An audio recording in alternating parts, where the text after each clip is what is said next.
एक गांव में एक मूल खसरा को 4 टुकड़े किए गए। तीसरे गांव में 4 मूल खसरे का 33 टुकड़े किए गए। और रायपुर जिले के अभनपुर तहसील के जिन 4 गांवों का मुआवजा प्रकरण पर मैंने ये सवाल उठाया है, उसको लगभग 43 करोड़ 19 लाख का आर्थिक नुकसान केंद्र सरकार को कराया गया। और मुझे बड़ी खुशी हो रही है, माननीय राजस्व मंत्री जी ने ये सब बातें स्वीकार की हैं। मैं चाहता हूं सर, केंद्र का पैसा है, राज्य का भी केंद्र का पैसा है, राज्य का भी कुछ हिस्सा हो सकता है।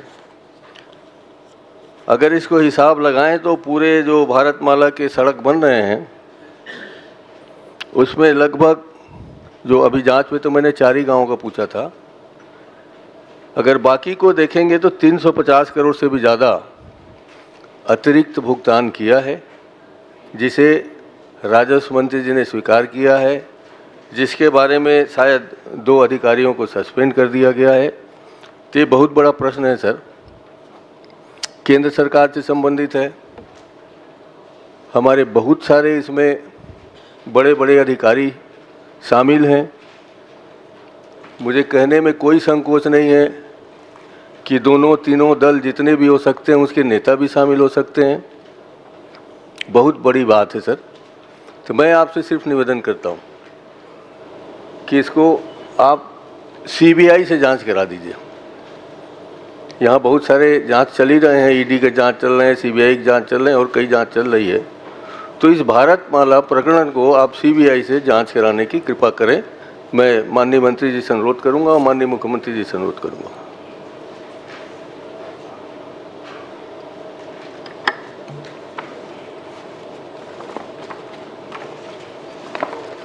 प्रश्न ही नहीं आया है कुछ, माननीय अनुरोध आया है। प्रश्न कहाँ आया है कुछ?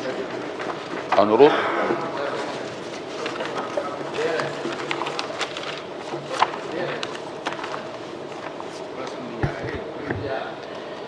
माननीय अध्यक्ष महोदय, भारत सरकार द्वारा घोषित राष्ट्रीय राजमार्ग भारतमाला परियोजना के अंतर्गत भू अर्जन की जो कार्यवाही की गई है, भू अर्जन हुआ है, उसमें काफ़ी अनियमितता और भ्रष्टाचार के संबंध में शिकायतें प्राप्त हुई है। मैं थोड़ा सा संक्षिप्त में इसमें थोड़ा बात रखना चाहूँगा। भारत सरकार द्वारा घोषित राष्ट्रीय राजमार्ग भारतमाला परियोजना के अंतर्गत रायपुर विशाखापट्टनम इकोनॉमिक कॉरिडोर के लिए भूमि अधिग्रहण प्रक्रिया प्रारंभिक अधिसूचना भारत सरकार द्वारा दिनांक 30/1/2020 को जारी की गई थी तथा दिनांक 18/3/2021 को अर्जन किए जाने का अवार्ड पारित किया गया। उक्त भूमि के अधिग्रहण के संबंध में शिकायतकर्ता श्री कृष्ण कुमार साहू एवं हेमंत देवांगन के द्वारा सक्षम प्राधिकारी अनुभागीय अधिकारी अभनपुर राजस्व निरीक्षक एवं हल्का पटवारी के द्वारा शासकीय भूमि एवं निजी भूमि को उपखंडों में विभाजित कर शासन को आर्थिक क्षति पहुंचाने वाले व्यक्तियों के विरुद्ध प्राप्त शिकायत की जांच कर तथ्यात्मक टिप उपलब्ध कराए जाने हेतु कलेक्टर जिला रायपुर को विभागीय पत्र दिनांक 16/8/2022 को लिखा गया। साथ ही कार्यालय आयुक्त रायपुर संभाग के पत्र दिनांक 15/5/2024 एवं 17/5/2024 द्वारा शिकायतकर्ता श्रीमती पूजा बघेल, सभापति राजस्व स्थायी समिति कार्यालय जनपद पंचायत अभनपुर जिला रायपुर एवं नरेंद्र कुमार पारख, संचालक स्वामी बिल्डवेल प्राइवेट लिमिटेड की शिकायत पत्र विभाग में प्रेषित किया गया। मैं जो अध्ययन किया हूँ माननीय अध्यक्ष महोदय, तो इस परियोजना में गड़बड़ी तो हुई है और 2-3 तरह की गड़बड़ी हुई है। एक तो अधिसूचना जारी होने के बाद रकबे का टुकड़ा किया गया और जो ज़मीन एक बार अधिग्रहित की जा चुकी थी उसकी दोबारा फिर से उसका भू अर्जन किया गया और मुआवजे में भी जिस व्यक्ति को मिलना चाहिए था उसके जगह में किसी और को मिल गया। और तीसरा, जो ट्रस्ट की ज़मीन है वो ट्रस्ट को मिलना चाहिए चेक, वो ट्रस्ट को नहीं मिल करके ट्रस्ट के किसी निजी व्यक्ति को मिल गया। तो जो मैं अध्ययन किया हूँ इसमें है तो गड़बड़ियाँ बहुत सारी, और अभी भी इनकी शिकायतें लगातार आ रही है, और जो शिकायतें आ रही है उसके संबंध में कार्रवाई भी हो रही है। कुछ डिप्टी कलेक्टर, अपर कलेक्टर, तहसीलदार, पटवारी निलंबित हुए हैं इसमें। और ये जो बटांकन का खेल चला है, टुकड़े का खेल चला है, अभी पिछला विधानसभा सत्र में हमारे माननीय मुख्यमंत्री विष्णुदेव साय जी की सरकार ने इसी को रोकने के लिए, गड़बड़ी को रोकने के लिए एक अधिनियम पास किए हैं कि यदि किसी भी परियोजना का बात आती है, कोई आशय पत्र मिलता है, तो तुरंत ही वहाँ पे रजिस्ट्री का नामांतरण, टुकड़ा करना, ये सारी प्रक्रिया बंद हो जाएगी।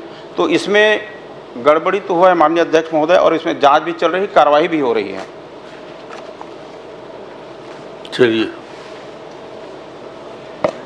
चलिए आपने खड़े होकर स्वीकार किया, इसके लिए धन्यवाद आपको।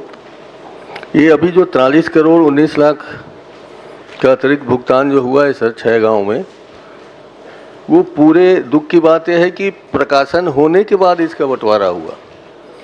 बिना प्रकाशन के और कितना हुआ होगा मैंने बता दिया कि लगभग 350 करोड़ है। आपने कुछ अधिकारियों को सस्पेंड किया है।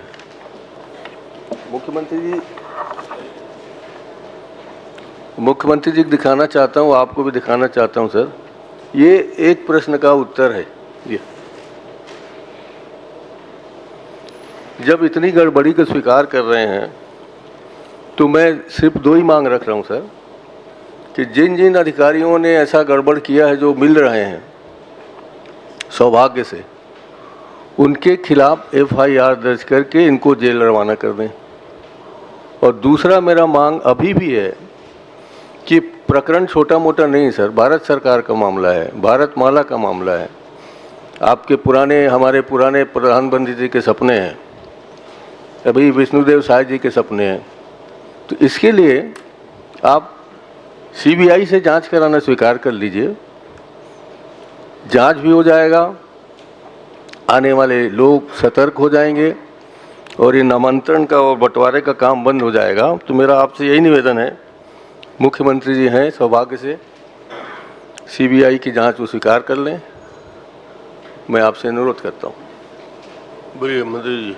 माननीय अध्यक्ष महोदय, जैसे जैसे शिकायतें प्राप्त हो रही है उन पे हम कार्रवाई कर रहे हैं, और इस गड़बड़ी को रोकने के लिए हमारे माननीय मुख्यमंत्री जी ने, हमारी सरकार ने पिछले विधानसभा सत्र में विधेयक पारित किए हैं, और जो भी इसमें दोषी पाए जाएंगे अधिकारी, उन पे कार्रवाई होगी। और आप देख रहे हैं बड़े बड़े अधिकारी को निलंबित किया जा रहा है, और जितने प्रकरण आएंगे, जितने शिकायत आएंगी, उसकी सूक्ष्मता से जांच करवाएंगे।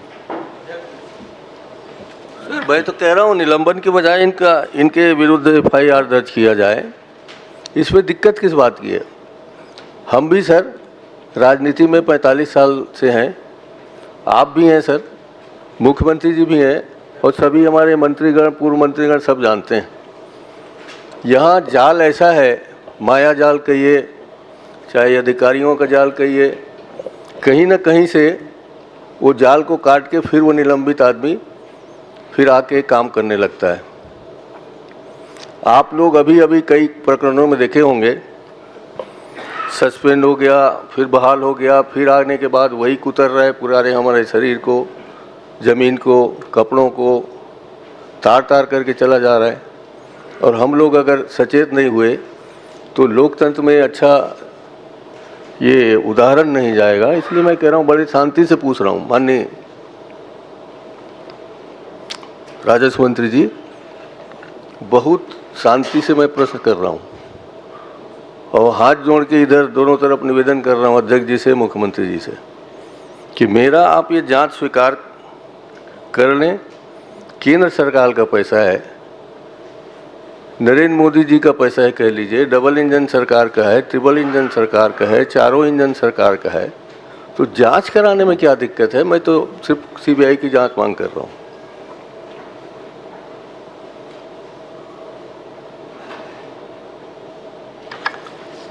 माननीय अध्यक्ष महोदय,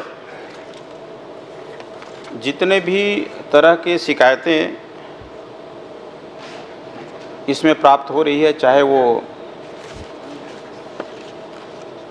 दोबारा भू-अर्जन की बात हो, चाहे खसरे को टुकड़े करने की बात हो, चाहे ट्रस्ट की ज़मीन ट्रस्ट के एक सदस्य को देने की बात हो, जितने भी विषय आ रहे हैं, शिकायत आ रही है, उसको गंभीरतापूर्वक उसका जांच कर रहे हैं, कार्रवाई कर रहे हैं।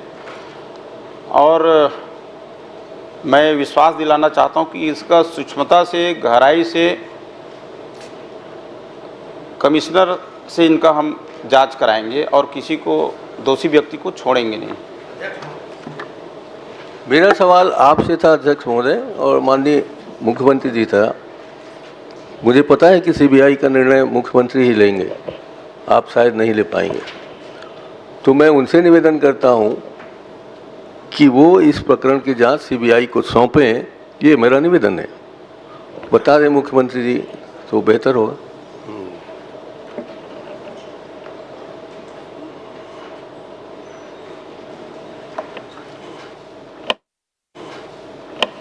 एक बात होती सर, ये मैं नहीं कह रहा हूं कि आपके ज़माने का है, आप ये मान सकते हैं ये पिछले सरकार के ज़माने में हुआ होगा।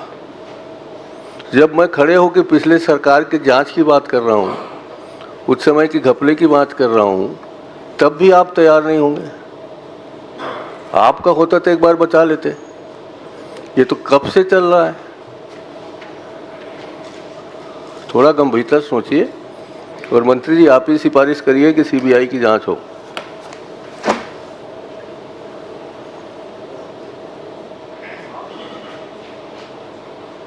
मंत्री जी कुछ कहना चाहेंगे? माननीय अध्यक्ष महोदय, माननीय नेता प्रतिपक्ष का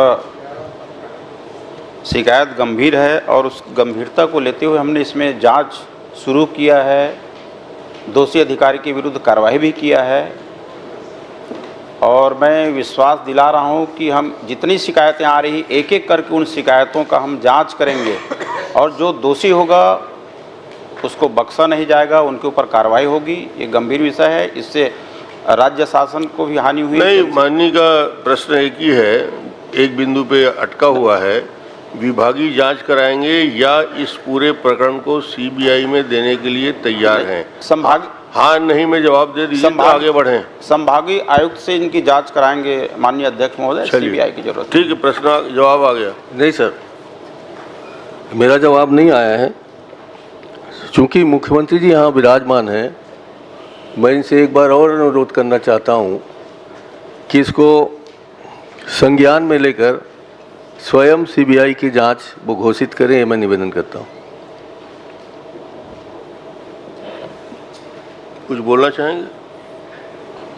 माननीय अध्यक्ष महोदय, हमारे राजस्व मंत्री जी ने बहुत अच्छा से जवाब दिया है और जांच में अगर किसी तरह की आपको शिकायत होगी तो बिल्कुल कहिएगा। और आप तो अपनी सरकार में सीबीआई को ही बैंड करके रखे थे।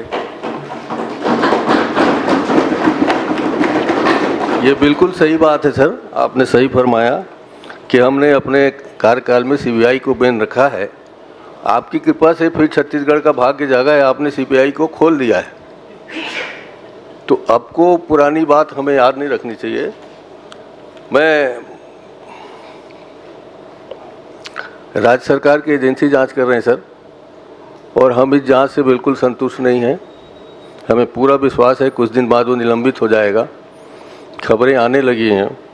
तो मैं आपसे निवेदन कर लेता हूं सर, आप इजाज़त दें, आप मेरी बात सुन लें और इसमें जांच विधायकों के एक दल बना दीजिए, वो जांच कर लें। ये तो आपके ऊपर है, हम विधायकों की समिति से जांच करा लें, ये तो आप कर सकते हैं। निर्णय तो मंत्री जी करना है। मेरे ख्याल से आप सक्षम हैं कि आप निर्णय खुद ही कर सकते हैं। विधायकों की समिति बना के जांच करने के लिए आप सहमत हैं क्या? माननीय नेता प्रतिपक्ष का प्रश्न है, सीबीआई नहीं कराना चाहे तो विधायकों की समिति से करा सकते हैं। माननीय अध्यक्ष महोदय, इस प्रकरण की जांच के लिए हमारे संभागीय आयुक्त जो है पर्याप्त है, उनके माध्यम से हम जांच कराएंगे। चलिए, देखिए अध्यक्ष महोदय, जिसकी जांच कई बार हुई है, संभागीय आयुक्त के नीचे तक के अधिकारी लोग इसमें इन्वॉल्व हैं। मैं कोई नाम वाम नहीं लेना चाहता, मैं ये भी नहीं कहना चाहता है कि इसमें आईएएस के ऑफिसर इन्वॉल्व हैं। मैं इसलिए कह रहा हूँ कि आपसे निवेदन कर रहा हूँ, बार बार कर रहा हूँ कि आप अपनी ओर से स्वयं सक्षम हैं, इसको विधायक के माध्यम से जांच करा लीजिए। इसमें पूरे छत्तीसगढ़ का भला होगा, केंद्र सरकार का भला होगा, और आने वाले दिनों में एक आप लोग जो सुशासन की बात कर रहे हैं, सुशासन की दिशा में कदम होगा।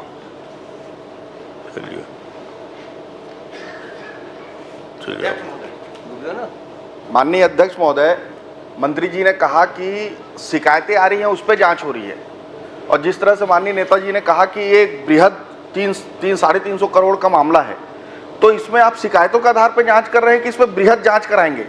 किस तरह का जांच कर रहे हैं आप लोग? माननीय अध्यक्ष महोदय, किसी भी विषय में जांच की शुरुआत तभी होती है जब कहीं से शिकायतें प्राप्त होती है, शिकायत मिलती है तभी जांच की शुरुआत के बाद तो जांच की बिंदुआं बनेंगी, जांच के आपकी टीम बनेगी, जांच के बिंदु बनेंगे, उसके बाद जांच कराएंगे कि जो शिकायत आए उसी के आधार पर आप जांच कराएंगे। जांच इसीलिए तो नेताजी बार बार बोल रहे हैं कि इसको सीबीआई को दे दीजिए, क्योंकि आपके जो जांच करने शिकायतों के आधार पर आप जो जांच कर रहे हैं उसमें विश्वास नहीं है। माननीय अध्यक्ष, इसीलिए वो चाह रहे हैं कि आप इसको सीबीआई को दे दें। आप लोग इतना बड़ा मामला है अध्यक्ष महोदय, इतना बड़ा मामला है, 300 करोड़ का मामला है। आप लोग भी एक नीति स्पष्ट कर लीजिए। केंद्रीय एजेंसी जो सस्पेंशन भी हुआ है माननीय नेताजी के प्रश्न लगने के बाद। आप तय कर लीजिए, कभी आप सीबीआई को गाली देते हो, कभी आप ईडी के प्रश्न उठाते हो। आप पहले तय कर लीजिए कि केंद्रीय एजेंसी में आपको विश्वास है कि नहीं है। माननीय अध्यक्ष महोदय, आप तय कर लीजिए, कितने अधिकारी आप तय कर लीजिए कि केंद्रीय एजेंसी में आपको विश्वास है कि नहीं। यदि ये 350 मामला है तो जांच सीबीआई का ही बनता है। 350 करोड़ रुपए अध्यक्ष महोदय, सीबीआई जांच की मांग करते हो। अध्यक्ष महोदय, तो विधायक अध्यक्ष महोदय, ठीक है, अध्यक्ष महोदय मुझे भी बोलने कि बृहद जांच कर रहे हैं ये लोग कि उस शिकायतों के आधार पर जांच कर रहे हैं। अभी माननीय मंत्री जी ने 2 बार उत्तर दिया। क्या 350 करोड़ का जो जिस बारे में बात कर रहे हैं माननीय नेताजी, उसमें शिकायतों के आधार पर जांच होगी कि एक बृहद जांच टीम बनेगी? अध्यक्ष महोदय, इसीलिए बार बार नेताजी मांग कर रहे हैं। अब सीबीआई जांच मत कीजिए, लेकिन विधायक दल के तो घोषणा कर दीजिए। केंद्रीय एजेंसी महोदय, आपका विश्वास है कि नहीं? मेरा प्रश्न बहुत पॉइंटेड है, उसका उत्तर देने दीजिए। या तो माननीय मंत्री जी आजकल आपको होता है सीबीआई पे भरोसा हो गया। अध्यक्ष महोदय, केंद्रीय एजेंसी पे भरोसा जताने लगे आजकल। अध्यक्ष महोदय, प्रश्न है, कलीजी पे ध्यान दे रहे थे आप। अध्यक्ष महोदय, एजेंसियों पे आपका भरोसा है कि नहीं, पहले ये तय करें। अध्यक्ष महोदय, तय कीजिए आप कि सीबीआई पे आपका भरोसा है कि नहीं करते। अध्यक्ष महोदय, मुझे पिछले 5 साल क्यों बैठ करते आप यहाँ पे इस तरह की बात पे मैं बहुत पॉइंटेड प्रश्न पूछा हूँ। अध्यक्ष महोदय, पॉइंटेड प्रश्न भी मेरा भी है, मेरा भी पॉइंटेड प्रश्न आप बताइए। अध्यक्ष महोदय, अध्यक्ष महोदय,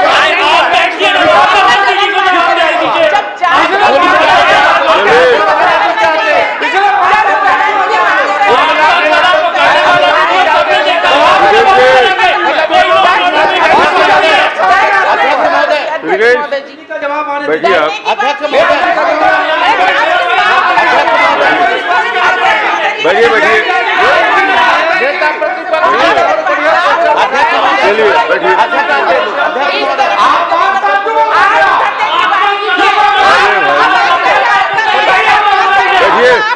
अध्यक्ष महोदय, अध्यक्ष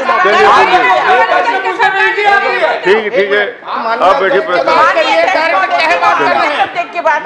हाँ, चलिए बोलिए। उसका उत्तर तो दे दीजिए। चलिए, कि वो जांच किस तरह से कर रहे हैं, शिकायतों के आधार पर जांच कर रहे हैं। राज्य शासन पे भरोसा किया। माननीय अध्यक्ष, अरे आप संचालन नहीं कर रहे हो। अच्छा, चलिए। माननीय अध्यक्ष महोदय, मंत्री रिकेश जी हैं तो बता दीजिए अगर वो उत्तर दे रहे हैं तो। मैं तो आपसे निवेदन किया, मेरा पॉइंटेड तो सवाल चरणदास महंत जी का अरे भाई, विपक्ष का हाथ क्यों उठ गए? बार बार आपको उठने की जरूरत नहीं है। इस तरह से मत बोलिए। मैं अनुमति का आप लोग को तय करना पड़ेगा ना केंद्रीय एजेंसियों में विश्वास है कि नहीं आपको? अरे आपको नहीं चलाना है विधानसभा को। माननीय आप अध्यक्ष बैठिए। महोदय, मैं आपकी अनुमति से चलिए बोलिए। मेरा पॉइंटेड प्रश्न है अध्यक्ष चलिए। महोदय कि वो जांच किस तरह से कर रहे हैं? क्या जांच वो शिकायतों के आधार पर कर रहे हैं कि बृहद कोई पॉइंटेड लिस्ट करके उसमें अलग अलग बिंदुओं के आधार पर कर रहे हैं आप? देखिए, मंत्री जी ने अपने जवाब में स्पष्ट रूप से कह दिया कि सीबीआई से नहीं, विधायक दल के समिति से नहीं, विभाग के आयुक्त के माध्यम से जांच कराएंगे।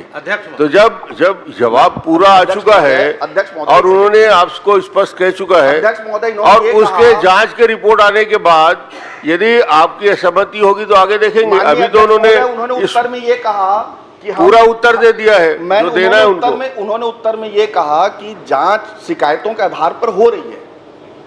मेरा ये कहना है कि आपके संज्ञान में आने के बाद, भले ही नेताजी के प्रश्न के बाद आपके संज्ञान में आया होगा, संज्ञान में आने के बाद आप बृहद रूप में इसको जांच करा रहे हैं कि सिर्फ शिकायत जो आ रहा है उसके आधार पर जांच करा? बता दीजिए। चलिए, बृहद रूप से कर रहे हैं कि शिकायत के आधार पर कर रहे हैं? चलिए। माननीय अध्यक्ष महोदय, जब कोई विषय आता है, प्रथम दृष्टया में तो ये होता है कि जब कहीं से शिकायत आता है, और दूसरा ये लगता है कि यदि कहीं पे गड़बड़ी हो, ऐसा महसूस हो सीओ मोन्टो के हिसाब से, जैसा अपने को लगता है कि इस विभाग में या इस काम में कहीं पे गड़बड़ी हो, उसके हिसाब से जांच शुरू होती है, या शिकायतकर्ता किसी विषय पे शिकायत करते हैं? इस दो तरह की शुरुआत होती है जांच की। और जैसे मैंने कहा कि इनके वृहद और सूक्ष्मता से जांच के लिए संभागीय आयुक्त से एक टीम बना करके जांच कराएंगे। अभी पिछला जो कार्रवाई हुई जिसमें निलंबन हुआ है, उसमें भी कलेक्टर के द्वारा एक टीम बनाया गया था। टीम ने पूरी जांच की है, उसके आधार पर निलंबन की कार्रवाई हुई है। और हमारी सरकार जो है भ्रष्टाचार के प्रति जीरो टॉलरेंस रखती है, और इसमें अधिकारी भी निलंबित हुए हैं। आने वाले अभी जो जांच में जो भी अधिकारी दोषी पाएंगे उसको बख्शा नहीं जाएगा, पूरी कार्रवाई होगी, ये मैं विश्वास दिलाता हूँ। अध्यक्ष महोदय, चलिए बोलिए। मेरा भी इसी से रिलेटेड प्रश्न है भारतमाला से, और आपका ही विधानसभा का है सभापति महोदय। वहाँ तो भू अर्जन की बात नहीं है, वहाँ तो डाइवर्सन कर दिए गए, और डाइवर्सन करने के बाद इतना पैसा लोगों को बांटा गया है, हमारे सरकारी पैसा को। तो मैं सोचता हूँ कि हमारे नेताजी ने जो मांग की है उस पर अमल होना चाहिए। आपका ही विधानसभा, और टेढ़े सर की बात करता हूँ, और करोड़ों रुपए डाइवर्सन के बाद डाइवर्सन करके पैसा को बांट दिया गया सभापति महोदय, और सिर्फ पटवारी भर को ही सस्पेंड किया गया सभापति महोदय। मैं चाहता हूँ कि हमारे नेताजी के मांग को पूरा किया जाए। चलिए, उन्होंने जवाब दे दिया, तो आप चाहते हैं कि मैं उनके जवाब से संतुष्ट हो जाऊं? नहीं, सरकार का जवाब आ गया है, और आपके प्रश्न मैं तो सरकार के जवाब से संतुष्ट नहीं हूं, और मैं आपसे चाहता हूं सर कि आप हस्तक्षेप करें। आप हमारे सबके मालिक हैं यहाँ पर। ये आपकी जवाबदारी है कि यहाँ भ्रष्टाचार की बात हो रही है, जांच की बात हो रही है, एक दूसरे से तनातनी हो रही है, तो उसका निर्णय तो आप करेंगे ना। सामान्यतः रिकेश बाबू को पता नहीं इसमें क्या तकलीफ है। तकलीफ इस बात का आदरणीय नेता विपक्ष, मैं तो मंत्री की बात कर करो, नेताजी की बात मत करिए। इसमें तो मैं समानता, मैं सिर्फ सर आप प्रक्रिया को मुझसे ज़्यादा जानते हैं। इस आसंदी पे आप लगातार 5 साल बैठे हैं। समानता विधायकों की समिति का गठन शासन के सहमति से ही होता है, आसंदी सीधे निर्णय नहीं लेती। ये आप, और उसका जवाब भी माननीय मंत्री जी ने कह दिया, हम ये जांच के लिए तैयार हैं। उस जांच की रिपोर्ट आने के बाद हम आगे बढ़ सकते हैं।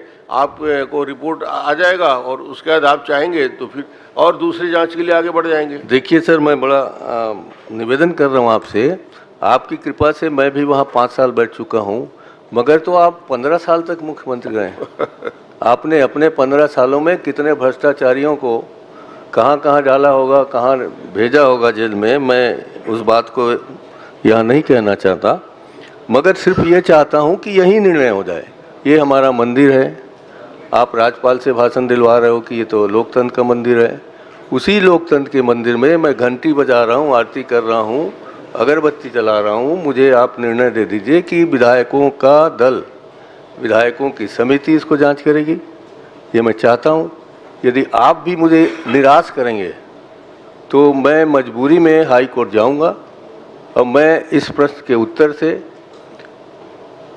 विपक्ष के व्यवहार से मुख्यमंत्री जी के व्यवहार से संतुष्ट नहीं हूँ, इसलिए मुझे हाई कोर्ट तक जाना पड़ेगा। चलिए, जा सकते हैं? नहीं, आपको कौन रोक सकता है? तो हम लोग चलिए, बाहर चलिए। संतोषजनक उत्तर नहीं मिलने के कारण हम लोग विपक्ष से बहिर्गमन कर रहे हैं। प्रश्न क्रमांक 1 श्री उमेश पटेल।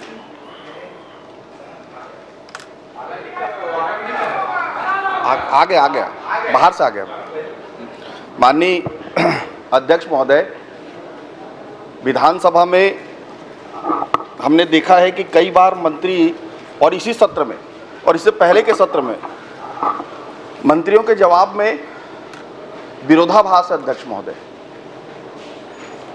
कभी वो लिखित में कुछ और उत्तर दे रहे हैं, उत्तर देते समय कुछ और उत्तर दे रहे हैं, एक विभाग कोई और उत्तर दे रहा है, दूसरा विभाग कोई और उत्तर दे रहा है। माननीय अध्यक्ष महोदय, आज के मेरे उत्तर में माननीय मंत्री जी ने कहा कि 23 प्रकरण लंबित हैं, और ध्यानाकर्षण का उत्तर आया अध्यक्ष महोदय, जिसमें 47 प्रकरण लंबित है बताया गया है मंत्री महोदय। अब मैं माननीय मंत्री से जानना चाहूंगा कि दोनों में से कौन सा उत्तर सही है।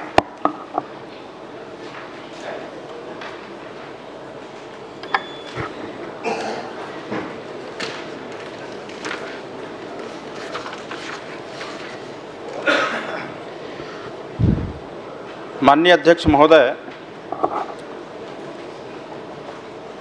माननीय सदस्य के द्वारा जिला रायगढ़ के केलो परियोजना में भू अर्जन के संबंध में जानकारी चाहिए गई है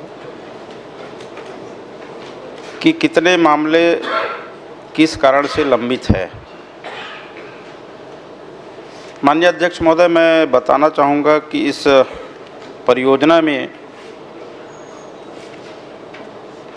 केलो परियोजना संरक्षण संभाग रायगढ़ में 9 प्रकरण और निर्माण संभाग खरसिया में 13 प्रकरण, अनुभाग घरघोड़ा में 1 प्रकरण,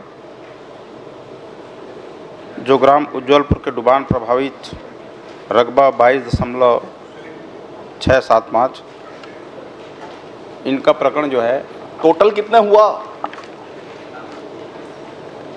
कुल बता दीजिए। इनका कुल प्रकरण 23 है। वही तो प्रश्न है अध्यक्ष महोदय। ध्यानाकर्षण में 47 प्रकरण लंबित बता रहे हैं। इसी सत्र में अभी उत्तर आया है कल मुझे उसका, ध्यानाकर्षण का, और आपको उत्तर भी कल मुझे मिला है, जिसमें 23 प्रकरण का उल्लेख है और ध्यानाकर्षण में 47 प्रकरण का उल्लेख है।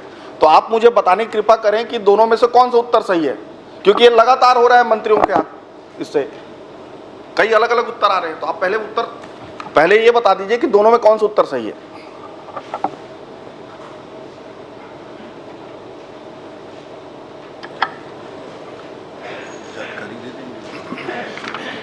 माननीय अध्यक्ष महोदय, जो जानकारी आई है विस्तृत रूप से कि किनका किस कारण से ये प्रकरण लंबित है, उसमें 23 प्रकरण हैं। तो आप कह रहे हैं कि ध्यानाकर्षण में गलत उत्तर दिया गया है। हो सकता है कुछ और बिंदु रहे उसको मैं एक बार दिखाता हूँ। हो सकता है उसमें छूटे हुए कुछ और लोगों का नाम उसमें आया होगा। तो यही बता दीजिए कि उत्तर सही कौन सा है, 47 की 23? अभी उत्तर तो सही, दोनों का समय देखिए, ये मुझे 9-3 को मिला है ध्यानाकर्षण का उत्तर। चर्चा तो उमेश जी जो प्रश्न लगा है उसी के आधार पर होगी। तो उसी के आधार पर हो रहा है। ध्यानाकर्षण कालातीत है। नहीं, इसी पर आधार हो रहा है। आप प्रश्न नहीं देख पाए अजय जी, पहले देख लीजिए। उसमें मैंने स्पष्ट पूछा है कितने प्रकरण प्रक्रियाधीन है। माननीय अध्यक्ष महोदय, कल माननीय अजय जी सवाल कर रहे थे, तो जो सरकार जो रिपोर्ट देती है वार्षिक प्रतिवेदन, उसका उल्लेख करते हुए प्रश्न आप खुद कर रहे थे, है ना? प्रश्न के आधार पे नहीं कर रहे थे कि ये सही है वो सही है, इन्होंने कर दिया तो गलत। आखिरी में मैंने प्रश्न के आधार पर ही प्रश्न किया था। आपने दूध भात करके छोड़ दिया था, अलग बात। नहीं, दूध भात नहीं किया। माननीय अध्यक्ष महोदय, जो हाथ में दस्तावेज है वो माना जाएगा, वो ध्यानाकर्षण कालातीत है। माननीय अध्यक्ष महोदय, मैं आपसे चाहता हूं आप कृपया मेरे प्रश्न और उत्तर को एक बार देख लें। इसमें उन्होंने उत्तर दिया है अपने उत्तर में कि टोटल 23 प्रकरण लंबित है, इसमें उत्तर में आया है अध्यक्ष महोदय।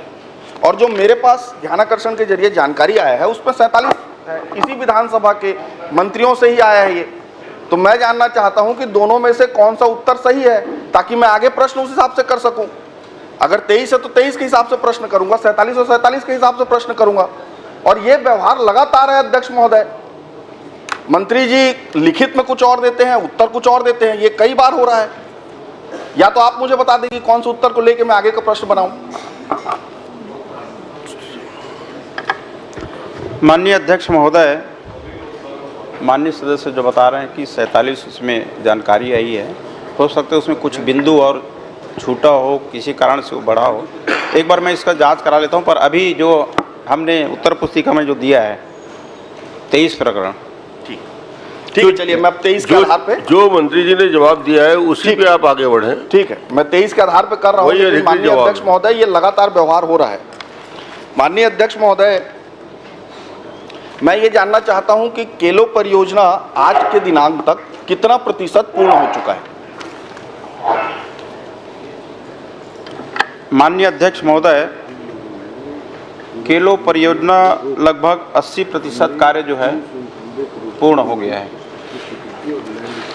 माननीय अध्यक्ष महोदय, इन्होंने कहा कि केलो परियोजना 80% पूर्ण हो चुका है। आज के दिन में जो आपने टेंडर किया, जैसे एक संभाग का बात है, वो कई टुकड़ों में आपने टेंडर किया होगा। जैसे खरसिया संभाग है, उसमें कई टुकड़ों में आपने टेंडर किया होगा। तो आज के दिन में कितने टेंडर हो चुके हैं और कितने निरस्त अभी की स्थिति में है। माननीय अध्यक्ष महोदय, माननीय सदस्य जो प्रश्न पूछ रहे हैं ये सिंचाई विभाग से संबंधित है, और आप लोगों ने पिछले 5 वर्षों में 1 रुपए इसके लिए आवंटित नहीं किया। 1 रुपए नहीं किया। ये तो हमारी सरकार, हमारे माननीय वित्त मंत्री है, उन्होंने 291 करोड़ का कल इसमें बजट में दिया, ये और 100 करोड़ लगभग दिया इसमें। अगर सिंचाई विभाग का प्रश्न है तो मैं छोड़ देता हूं, आप अगर आदेशित करेंगे तो मैं छोड़ दूंगा। मैं तो ये मान के चला था कि सामूहिक उत्तरदायित्व है और उत्तर मिलेगा। लेकिन अगर आप चाहेंगे, आपका जो आदेश रहेगा, आप सिर्फ राजस्व में अगर स्थिर रहने के लिए बोलेंगे तो मैं राजस्व में स्थिर रहूंगा। नहीं, राजस्व मंत्री से आप पूछिए। ठीक है, कोई दिक्कत नहीं। ठीक है, मैं अगर आप चाहते हैं तो मैं इसी में पूछता हूँ। जमीन अधिग्रहण की प्रक्रिया जो आपने लगभग पूरी कर ली है 23 प्रकरणों को छोड़कर, ठीक है, क्या ये प्रकरण जो लेट हुआ है इसमें केंद्रांश की राशि नहीं मिलना भी एक कारण था?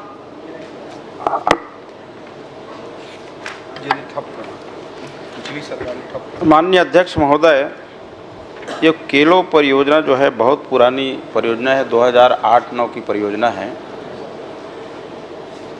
और इसमें ये बहुत बड़ा प्रोजेक्ट है। माननीय अध्यक्ष महोदय, करीब 22,000 हेक्टेयर भूमि पे सिंचाई होना है, और इसमें कुछ इंडस्ट्रीज़ है उनको भी पानी देना है।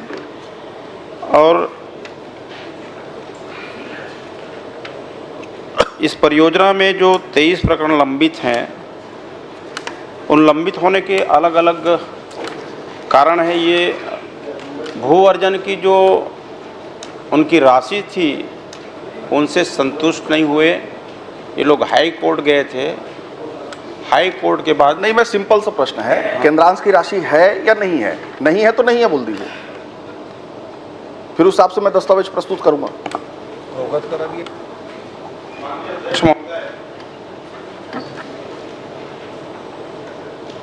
भू अर्जन का काम राजस्व विभाग करता है, पर उस परियोजना को पूरा करना जल संसाधन विभाग का काम है। तो मैं स्पष्ट तौर से निवेदन करना चाहूँगा कि मैं उस जलाशय के बारे में, भू अर्जन से रिलेटेड प्रश्न ही पूछता हूँ। क्या आपके संज्ञान में ऐसा कुछ बात आया कि जो केलो परियोजना के लिए भू अधिग्रहित जमीन थी उसको किसी इंडस्ट्री के नाम पे ट्रांसफर कर दिया गया? क्या आपके पास ऐसे कोई शिकायत या आपके संज्ञान में आया?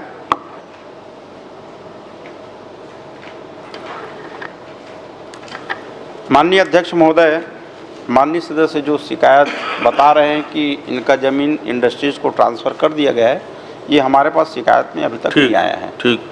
माननीय अध्यक्ष महोदय, मैं बताना चाहूँगा कि अगस्त 2024 को खसरा नंबर 5/2, 6/2, 7/1, 8/1, 8/2, 8/3 समेत 22 खसरों का जो जोरापाली है, जोरापाली गांव, इसमें जो अधिग्रहित था केलो परियोजना के लिए, उसे जिंदल इंडस्ट्रीज के नाम से ट्रांसफर कर दिया गया अध्यक्ष महोदय। और ये एक बहुत बड़ा अपने आप में ये है, और इसके ऊपर किसी पे ऊपर कार्रवाई तक नहीं हुई है। हमने शिकायत दिया कलेक्टर को अध्यक्ष महोदय कि जोरापाली में इस तरह के घटना हुई है। आप जिंदल के खिलाफ कब से हो गए? अरे क्यों नहीं होगा भैया? अरे जिंदल के प्लेन तो आपके लिए चलते थे खास। हो गया, बोल दिए। 2024 अगस्त की बात है, इसकी शिकायत भी हमने की, अभी तक इस पे कोई कार्रवाई नहीं हुई है। तो क्या मंत्री जी बताएंगे कि इसमें क्या कार्रवाई करेंगे? माननीय अध्यक्ष महोदय, माननीय सदस्य उमेश पटेल जी जो शिकायत कर रहे हैं कि जलाशय की भूमि जिंदल इंडस्ट्रीज को ट्रांसफ़र कर दिया गया है, ये शिकायत मुझको दे, मैं निश्चित रूप से मैं विश्वास दिलाता हूं कि इसमें मैं कार्रवाई करूंगा। माननीय अध्यक्ष महोदय, इसी में ये तो लैंड यूज चेंज का मामला है, क्योंकि जलाशय के लिए था और लैंड यूज चेंज हुआ तो बिना आपके अध्यक्षता में जो कमेटी बनी है और उसके बिना ये ट्रांसफ़र कैसे हो गया? और आप कहते हैं इसकी जानकारी नहीं है, ये इतना बड़ा है फिर कैसे हो गया? क्योंकि लैंड यूज चेंज करना है, यदि एक या तो ओपीजी आप ही दे दो उत्तर। लैंड यूज चेंज करना है, यदि उद्योग विभाग को देना है तो बिना आपके अनुमति, मंत्रालय में आए बिना, राजस्व मंत्री का अध्यक्षता में जो कमेटी बनी है उसके अनुमोदन के बिना कोई भी भूखंड उसमें लैंड यूज चेंज नहीं हो सकता।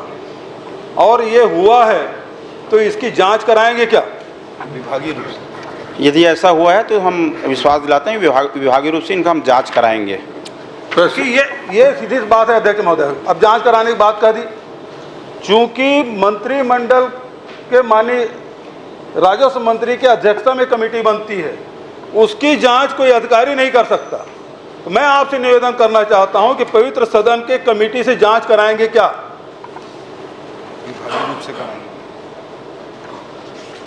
माननीय अध्यक्ष महोदय, ये शिकायत जो बता रहे हैं माननीय उमेश पटेल जी, उसका हम विभागीय रूप से अपना जांच कराएंगे। माननीय अध्यक्ष महोदय, बहुत गंभीर मामला है, जमीन का मामला है और जमीन में अफरा तफरी हो रहा है, अधिकारी स्तर पे मिली भगत करके इस प्रकार से कर रहे हैं। तो आपसे निवेदन है, आप जांच कराने के लिए तैयार हैं, लेकिन आपके जांच कोई विभाग का अधिकारी कैसे करेगा? आपकी जांच कर सकते कोई विभाग का अधिकारी? इसीलिए मैं कह रहा हूं कि इतना बड़ा लैंड स्कैम हो गया, जलाशय की भूमि को उद्योगपति को दे दिया गया और आपको पता तक नहीं, आपके नाक के नीचे सब कुछ हो गया। तो आपसे आग्रह है, इससे सदन की कमेटी से जांच कराएं। माननीय अध्यक्ष महोदय, ये जो विषय बता रहे हैं ये विषय मेरी जानकारी में ही नहीं आया है, इसीलिए मैं बोल रहा हूँ कि ये जो विषय आया है उसका मैं विभागीय रूप से जांच कराऊंगा। ये मेरे संज्ञान में, जानकारी में नहीं आया है। ठीक है, जांच के लिए बोल दिए। ये मंत्रिमंडलीय जो उप समिति है उसके बिना चेंज हो ही नहीं सकता अध्यक्ष महोदय, पॉसिबल ही नहीं है। मड़वा कांड हुआ, उसके बाद और मड़वा ताल का हुआ, उसके बाद से तय हुआ मध्य प्रदेश के समय से जब भी जमीन के इस प्रकार से लैंड यूज चेंज होगा मंत्रिमंडल उप समिति से होगा। मैं भी राजस्व मंत्री रहा हूँ, इसलिए मुझे मालूम है। और इसलिए चूंकि ये जमीन आप खुद कह रहे हैं, खसरा नंबर बता रहे हैं, तो ये समिति से, विधानसभा समिति से जांच कराने की घोषणा करें मंत्री जी। आपकी जानकारी में नहीं है, आपकी कोई संलिप्तता नहीं है, लेकिन ये चूंकि आपके विभाग में हुआ है इसलिए सदन की कमेटी से जांच होना चाहिए। माननीय अध्यक्ष महोदय, यही चीज़ मैं भी कह रहा हूँ कि ये मेरी जानकारी में नहीं है, संज्ञान में आया नहीं है। और जो सदस्य बता रहे हैं कि ये खसरा नंबर को ट्रांसफर किए गए हैं, तो इसकी मैं विभागीय रूप से जांच माननीय अध्यक्ष महोदय, श्री नीलकंठ टेकाम जी, हो गया। माननीय अध्यक्ष कमेटी महोदय, से जांच करो, जांच कराओ। टेकाम जी, सदन की कमेटी से जांच करो, जांच करो, जांच करो। सदन की कमेटी से जांच करो, जांच करो, जांच करो। जमीन घोटाला बंद करो, बंद करो, बंद करो, बंद करो, जमीन घोटाला बंद करो, बंद करो, बंद करो, जमीन घोटाला बंद करो, बंद करो, बंद करो। सदन की समिति माननीय से अध्यक्ष महोदय, जांच करो, जांच करो। मेरा प्रश्न माननीय माननीय सहकारिता मंत्री से संबंधित है संतुष्ट हम नहीं है और बहिर्गमन कर रहे हैं।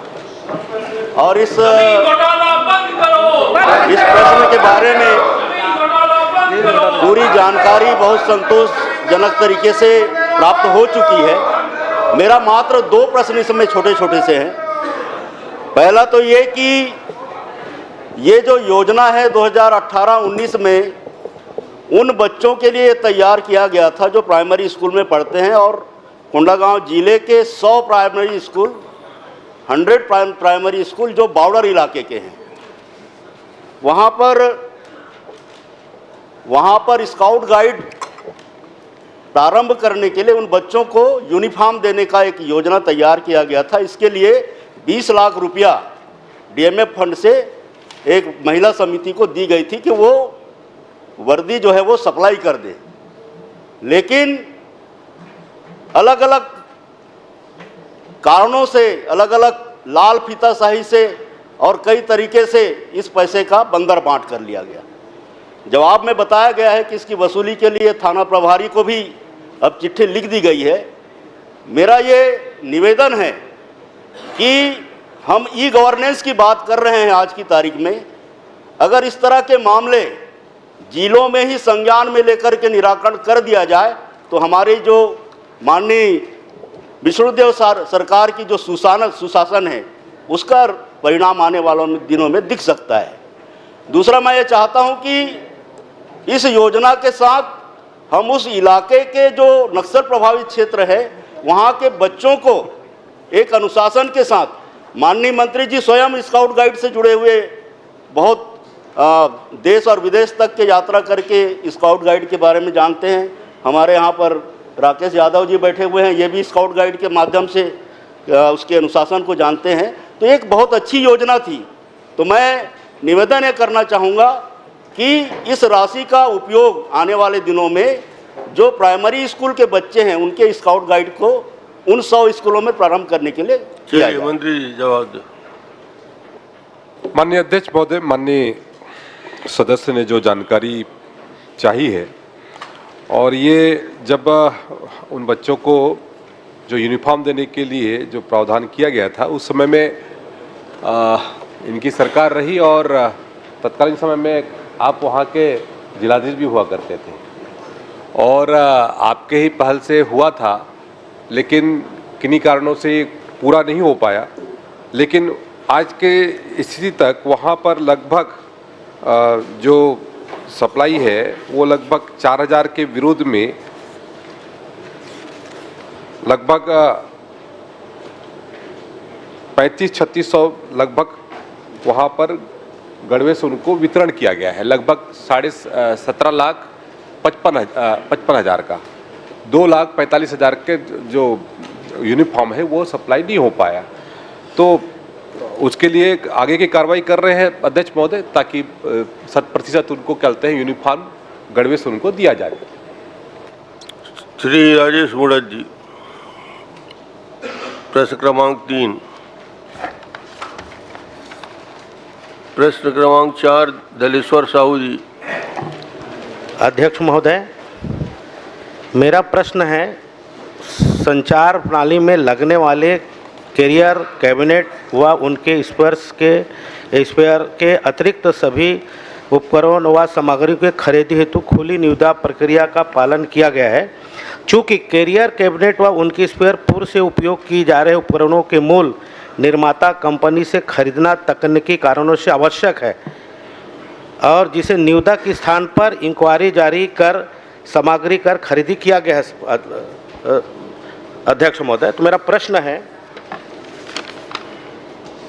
मैं माननीय मुख्यमंत्री महोदय से जानना चाहता हूं कि 5 लाख तक के मूल्य से ज़्यादा की निविदा किस स्तर के अधिकारी के द्वारा स्वीकृत की जा सकती है तथा क्या इन सभी निविदाओं में नियम प्रक्रिया का पालन किया गया है या नहीं?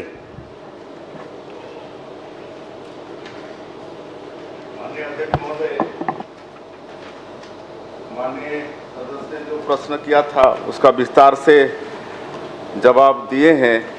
इसमें एक तो कैरियर कैबिनेट, इसकी खरीदी उसी कंपनी से होता है जिस कंपनी का ऊर्जा लगा रहता है, और सीटीपीटी ट्रांसफार्मर ये बीएचईएल से खरीदते हैं चूँकि ये भारत सरकार का उपक्रम है। और 5 लाख से ऊपर के सामान के क्रय के विषय में उन्होंने कहा है। इसमें पूरी प्रक्रिया विभाग की तरफ से पालन किया जाता है, और इसमें जो सामग्री क्रय के लिए जो अधिकारी होते हैं, कार्यपालन अभियंता, ये प्रति आदेश राशि ये 20,000 तक के लिए कार्यपालन अभियंता सक्षम होते हैं,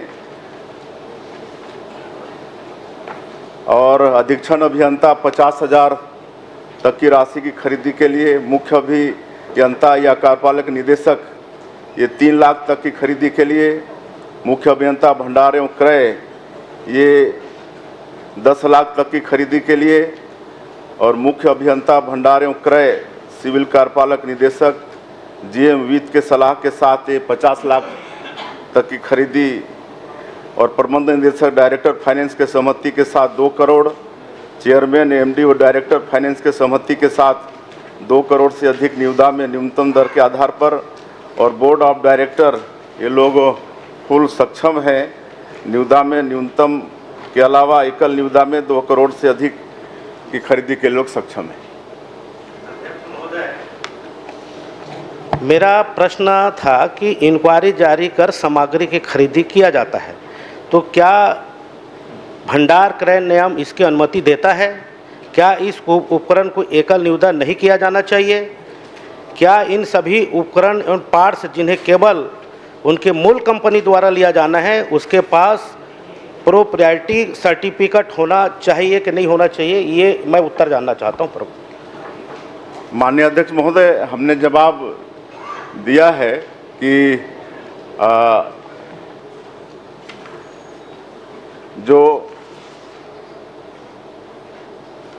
सीटीपीटी है उसको भेल से खरीदते हैं, और कैरियर कैबिनेट है उसको उसी कंपनी से खरीदते हैं जिससे उसका ऊर्जा लगा रहता है, और बाकी को खुली निविदा से खरीदते हैं। बता दिए मूल अध्यक्ष महोदय, मैं कह रहा हूँ मूल कंपनी से ही खरीदते नहीं, हैं। मेरा प्रश्न को साफ जवाब आ गया। अध्यक्ष महोदय 1 मिनट, मैं कह रहा हूँ कि इनका भंडार क्रय नियमन अनुमति देता है या सुनो में उत्तर चाहिए अध्यक्ष महोदय। दूसरा, एकल निविदा नहीं की जानी चाहिए, ये भी बता दीजिए। एक सीधा प्रश्न है सभापति अध्यक्ष महोदय। और दूसरा, उसी कंपनी का हमको खरीदना है तो वो प्री सर्टिफिकेट की जरूरत है कि नहीं है? मैं इतना तो चाह रहा हूँ कि माननीय अध्यक्ष महोदय, बिजली कंपनियों पर शासन के भंडार क्रय नियम लागू नहीं होते हैं, उनके अपने नियम कायदे होते हैं। चलिए अध्यक्ष अब अगले मैं अगले प्रश्न करता हूं। ये प्रश्न आगे बढ़ जाइए। मुझे इस बात का संज्ञान है, इस नियम की अवहेलना हुई है, ना केवल निविदा की गई है, ना प्री प्रायोरिटी सर्टिफिकेट लिया गया है, भंडार क्रय नियम का पालन नहीं किया गया है, सीधे क्रय कर लिया गया है, जो गंभीर अनियमितता के श्रेणी में आता है। अतः अनिवार्य रूप से जांच होनी चाहिए अध्यक्ष महोदय। जब मुख्यमंत्री जैसे आदमी आप जवाब दे रहे हैं और मैं इतना तकनीकी दृष्टिकोण से मैं उनका आपको कह रहा हूं, तो इसका जांच होना चाहिए। जवाब स्पष्ट आ गया है अध्यक्ष महोदय, जवाब हमने दिया भंडार है क्रय कि नियम बिजली का पालन कंपनियों पर करना आवश्यक नहीं है। इससे ज्यादा और स्पष्ट क्या बोलेंगे? शासन के भंडार क्रय नियम लागू नहीं होते हैं, हमने जवाब दिया है। तो ये अध्यक्ष महोदय, ये अब और कोई शंका हो तो और कर लो। प्री प्रायोरिटी का जो सर्टिफिकेट होना भी आवश्यक नहीं है, ये भी बता दीजिएगा आखिरी में। ये भी कह दो तो हम मान जाएंगे अध्यक्ष महोदय। ये सर्टिफिकेट की जरूरत है कि नहीं है बता दीजिएगा अध्यक्ष। जब आपका उसी कंपनी से खरीद रहे हो तो उसका सर्टिफिकेट होना चाहिए। बिल्कुल, उसका विभाग जानकारी रखता है गुणवत्ता पर। प्रश्न क्रमांक 5 ईश्वर साहू। अध्यक्ष महोदय, मेरा विषय माननीय मुख्यमंत्री जी से है। 2020 से 23 तक स्कूलों से भारत स्काउट एवं गाइड हेतु अंशदान राशि की जानकारी बताने की कृपा करेंगे।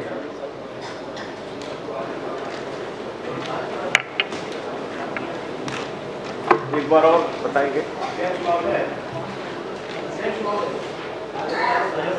प्रश्न एक बार और करेंगे इस पर।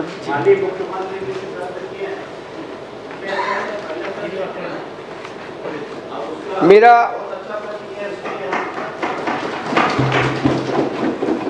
क्या मुख्यमंत्री महोदय जी यह बताने की कृपा करेंगे कि 2020 से 23 तक स्कूलों से भारत स्काउट एवं गाइड्स की हेतु अंशदान राशि की जानकारी बताने की कृपा करेंगे।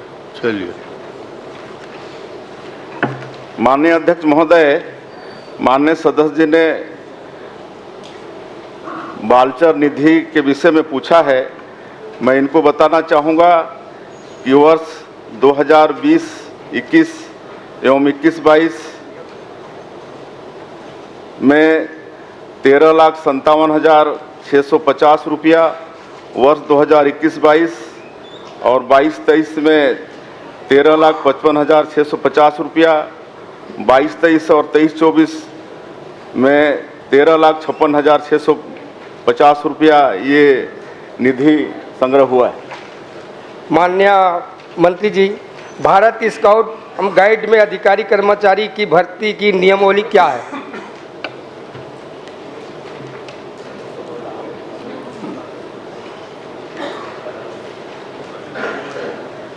माननीय अध्यक्ष महोदय, भारत स्काउट में 40 पद हैं अपने प्रदेश में और जो सभी संविदा नियुक्ति से भरे गए हैं और काम चल रहा है।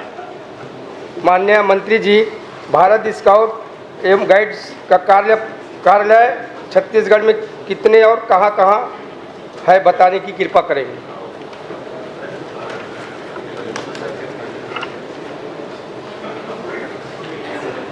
माननीय अध्यक्ष महोदय, इस गाइड के ऑफिस यहाँ प्रदेश में एक होता है और हर जिले में होता है। श्री जनक ध्रुव क्रमांक 6। माननीय अध्यक्ष महोदय, गरियाबंद जिला के अंतर्गत ग्राम पंचायत तंवर बहरा का मामला है। राजस्व ग्राम घोषित करने संबंधी माननीय मंत्री जी का जवाब आ चुका है, लेकिन उस जवाब से संतुष्ट नहीं हूँ, क्योंकि अविभाजित गरियाबंद के अंतर्गत जो नहरगांव पंचायत है, उस नहरगांव के पंचायत में आज भी तंवर बहरा का नाम से नक्शा खसरा निकाला जा रहा है, जबकि पिछले 15 सालों से तंवर बहरा जो मोहल्ला था वो अलग ग्राम पंचायत हो चुका है और आज भी नहरगांव पंचायत पर निर्भर है। 2008 में राजपथ में घोषित होने के बाद भी तंवर बहरा का जो भूया पोर्टल में वहाँ के किसानों को नक्शा आज भी उपलब्ध नहीं हो पा रहा है। माननीय मंत्री जी से आपके माध्यम से जानना चाहूँगा कि कब तक इस प्रकार की कार्यवाही री नंबरिंग का काम कर लिया जाएगा। राजस्व वाले रिकॉर्ड कब तक दुरुस्त कर लिए जाएंगे, आपका प्रश्न यही है मंत्री जी। माननीय अध्यक्ष महोदय, गरियाबंद जिला के नहर गांव का एक पारा मोहल्ला तावर बहरा, ये अलग राजस्व ग्राम बना है और माननीय सदस्य का ये कहना है कि अभी भी भूया पोर्टल में पुराने ग्राम के ही नाम से आ रहा है। माननीय अध्यक्ष महोदय, इसमें काम चल रहा है, यहाँ का काम लगभग पूर्णता की ओर है। नक्शा ट्रेसिंग का काम हो गया है, री नंबरिंग की भी सूची तैयार कर ली गई है, सर्वे का कार्य जो है अंतिम चरण में है और माननीय सदस्य को मैं विश्वास दिलाना चाहता हूँ कि ये राजस्व के सारे रिकॉर्ड उस तावर बहरा गांव के नाम से 6 महीने के अंदर पूर्ण हो जाएगा। चलिए। अच्छा महोदय, 2008 का मामला है और इसमें मैं समझता हूँ प्रशासन गंभीर नहीं है और जिसके कारण से मैनपुर विकासखंड के अंतर्गत 2017-18 में राजपथ में 1 ग्राम से राजस्व ग्राम घोषित होने के बाद भी आज तक ताराझर, मटाल, रक्षा पथरा, शुक्ला भाटा, मोती पानी ऐसे कई गांव ऐसे जो 1 ग्राम को राजस्व ग्राम में तब्दील होने के बाद भी आज पर्यंत नंबरिंग नहीं हो पा रहा है। इस पर भी माननीय मंत्री जी से चाहूँगा कि ये कब तक पूरा कर लिया जाएगा। माननीय अध्यक्ष महोदय, हमारी सरकार आने के बाद राजस्व विभाग में बहुत नए तकनीकी का उपयोग किए हैं, चाहे जियो रेफरेंसिंग की बात करें, चाहे ड्रोन सर्वे की बात करें, बटांकन, सीमांकन, इसमें बहुत तेज़ी से काम हो रहे हैं। 2008 का मामला है। हमने तो माननीय सदस्य को इस विधानसभा में आश्वासन दे रहे हैं कि इतना पुराना मामला है, हम इसमें पूरा तेज गति से काम कर रहे हैं और जो पुराने इनके प्रकरण हैं इनको हम 6 महीने के अंदर इनको पूरा कर लेंगे। चलिए, धन्यवाद। प्रश्न क्रमांक 7 डॉक्टर चरणदास मोहन जी। माननीय अध्यक्ष महोदय, मैं आप सभी को याद दिलाना चाहता हूं कि विधानसभा चुनाव के समय भारतीय जनता पार्टी के द्वारा जो संकल्प पत्र जारी किया गया था उसके बिंदु क्रमांक 5 में यह उल्लेख है कि तेंदुपत्ता संग्राहकों को पारिश्रमिक 5500 रुपये के प्रति बोरा मानक के अलावा भी 4500 रुपये तक के बोनस दिया जाएगा। और इसी के संदर्भ में मैंने प्रश्न किया था, क्योंकि इस 450 रुपये प्रति मानक बोरा प्रोत्साहन राशि नहीं, बोनस राशि देने की बात न तो पिछले बजट में आया है न इस बजट में आया है। तो माननीय मंत्री जी बता दें कि आदरणीय नरेंद्र मोदी जी की सरकार पहले इंजन में होने के बावजूद भी दूसरे इंजन वाला उनके आदेशों का पालन क्यों नहीं कर रहा है? अध्यक्ष महोदय, मोदी जी की गारंटी में बहुत सारी योजना रही और उसमें तेंदुपत्ता संग्राहकों के लिए मोदी जी की गारंटी में तेंदुपत्ता संग्राहकों का जो पारिश्रमिक वो है 5,500 रुपये तक का, उसको हमने लागू किया है। और आप अपने बाजू वाले से कभी पूछेगा जिन्होंने क्या कहते हैं तेंदुपत्ता संग्राहकों को, वनवासियों को, आदिवासियों को कैसे तेंदुपत्ता तोड़ने से किस तरीके से उनको रोका जा रहा था, किस तरीके से उन्होंने कोशिश की थी कि कहीं न कहीं से तेंदुपत्ता का पूरा काम बुलाने की कोशिश चरण पादुका योजना भी जो हमारी सरकार भैया आप मैं जिसके बारे में पूछ रहा हूँ उसके बारे में 8 नंबर और 9 नंबर अलग अलग मत दे देना। हमने कोरोना काल में तोड़वाया तेंदुपत्ता। आपने मैंने तो ये पूछा, मैंने पूछा कि आपके प्रधानमंत्री जी का जो 4,500 बोनस देने की बात थी उसको आप समझे हैं कि नहीं समझे हैं? आप पारिश्रमिक की बात कर रहे हो, प्रोत्साहन पारिश्रमिक की बात कर रहे हो, उन्होंने बोनस की बात किया है, उसको आप समझ लीजिए और बताइए मुझे कि प्रश्न गलत है सही है।